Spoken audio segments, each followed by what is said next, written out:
Xong cả na trongនិយាយពាក់ព័ន្ធជាមួយទៅនឹងការបង្កើតលោកនេះព្រមពុរិស័ទក៏ដូចជាព្រះសិវៈជាដើមក៏ប៉ុន្តែដើម្បីឲ្យបងប្អូនកាន់តែងាយយល់កាន់តែចាប់បានល្អយល់ច្បាស់ថាតើអ្វីដែលខ្ញុំកាលណាចែករំលែកនឹងវាមានមូលដ្ឋានច្បាស់លាស់ត្រឹមត្រូវមានហេតុមានផលច្បាស់លាស់បានល្អអត់ពីព្រោះថានៅក្នុងទ្រឹស្ដីនៃពុទ្ធសាសនាព្រះអង្គបានសម្ដែងថាមុននឹងយើងជឿអ្វីមួយត្រូវតែជឿដោយបញ្ញាយល់ដឹងអំពីហេតុនិងផលឲ្យបានច្បាស់លាស់มันអាចជឿអ្វីមួយដោយមិនមានហេតុផលច្បាស់លាស់បាននៅឡើយអញ្ចឹងបងប្អូនអាចពិចារណាពាក់ព័ន្ធទៅនឹងអត្ថន័យនៃផ្កាចកជាដើមមុនសិននៅក្នុងទ្រឹស្ដីនៃពុទ្ធសាសនាផ្កាចកឬក៏ចកអណ្ដែតនៅក្នុងវាវត្តសង្សារជាដើមនេះគឺតំណាងទៅលើអនិច្ចំទុក្ខអនត្តាដែលជាអង្គធរស្ថិតនៅក្នុងចំពោះយើងម្នាក់ក៏ដូចជាសពសត្វទាំងឡាយមិនថាអិនព្រំឬក៏ទេវតាណាមួយឡើយដរាបណាមិនទាន់បានសម្រេចនៅព្រះអរិយៈចាប់ពីសោតាជាដើម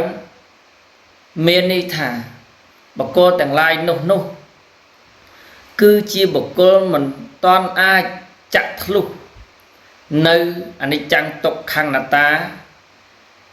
គឺថានៅតែជាបុគ្គលអណ្ដែតវាលវត្តសង្សារមហាសាគរគ្មានកោះគ្មានត្រាយឡើយណាគ្មានកោះគ្មានត្រាយឡើយលើកលែងតែបុគ្គលនោះរួចចាកទៅដល់ព្រះនិព្វានទើបបុគ្គលនោះមានកោះមានត្រាយព្រះនិព្វានដែលជាកោះជាត្រាយញ៉ាំងនៅសេចក្តីសុខសេចក្តីចម្រើនជាអមតៈទៅដល់បុគ្គលទាំងឡាយនោះជាដើមអញ្ចឹងសម្រាប់អនិច្ចំទុក្ខអនត្តានេះឯងគឺជាអង្គធរដែលមានចំណុច3យ៉ាងនឹងឯងមានចំពោះបុគ្គលទាំងឡាយណាដែលមិនទាន់សម្រេចនៅវិបស្សនាញាណអនិច្ចំទុក្ខអនត្តាជាដើមដែលវាប្រៀបបានទៅនឹងផ្កាចកប្រៀបបានទៅនឹងចក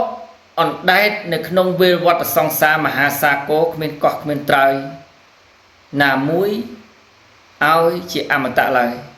អញ្ចឹងយើងអាចសិក្សាស្វែងយល់អំពីផ្កាចកទៅពេលណាដែលចកអណ្ដែតនៅនឹងសមុទ្រ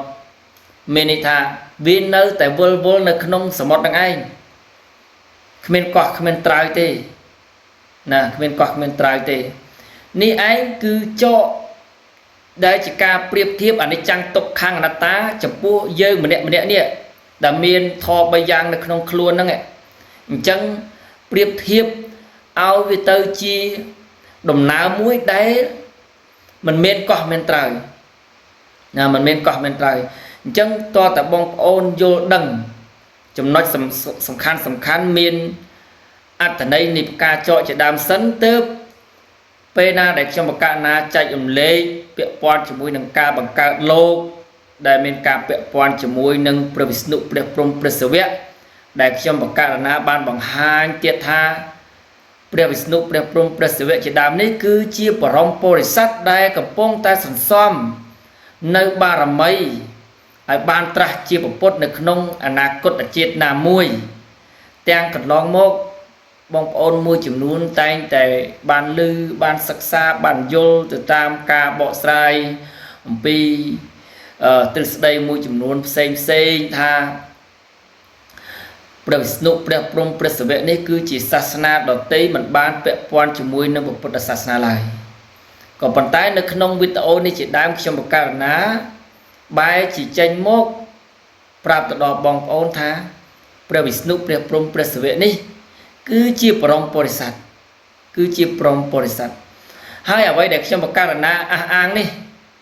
ថាជាបរមពុទ្ធសាសគឺខ្ញុំបកកើតណានឹងមានអំណះអំណាងផ្សេងហើយអ្វីដែលជាផុសតាងល្អបំផុតសម្រាប់អ្វីដែលខ្ញុំបកកើតណានឹងចែករំលែកទៅដល់បងប្អូនគឺចម្លាក់ប្រាង្គប្រាសាទផ្សេងមិនថាប្រាសាទវិស្ណុលោកប្រាសាទបាយ័នប្រាសាទបន្ទាយក្តីប្រាសាទបន្ទាយស្រីប្រាសាទផ្សេងជាពិសេសទៀតសោតគឺថ្មសំពៅនៅលើភ្នំគូលែនហើយនៅក្បែរថ្មសំពៅនឹងទៀតសោតគឺមានថ្មសំប៉ាន2